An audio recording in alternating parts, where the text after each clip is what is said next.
Welcome back, brothers and sisters, to the Knowledge of the Holy. Hope you're well, hope you're keeping well.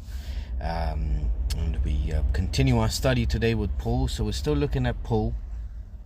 Okay, and today we're going to be looking at his conversion before his trial, those 3 days of blindness. So before that, we're looking at his conversion. But before that, I just wanted to just have a brief look at Paul as he describes himself to King Agrippa, right? So he explains himself to who he was, his youth, and before his conversion, kind of thing. So he says to King Agrippa. So we're reading Acts 26, and we're reading from verse 4.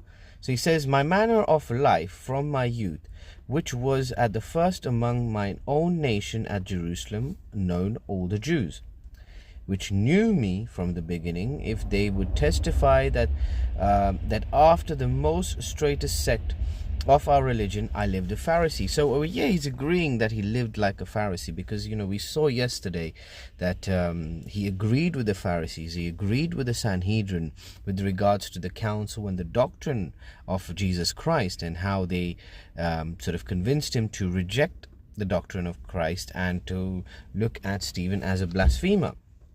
He then says in verse 6, and now I stand and am judged for the hope of the promise made of God unto the fathers, unto which promise our 12 tribes instantly serving God day and night, hope to come.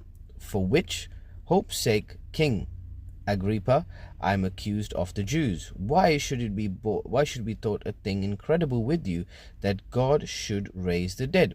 I verily thought with myself that I ought to do many things contrary to the name of Jesus of Nazareth. Okay, so again over here we see that he is explaining to King Agrippa. He's telling him that prior to this, I was a man of the Jews, did everything on contrary to the Jews, and on top of that, I also, in 11 he said, I punished them oft in every synagogue, and compelled them to blaspheme, and being exceedingly mad against them, I persecuted them even unto strange cities. So he's telling him what he did.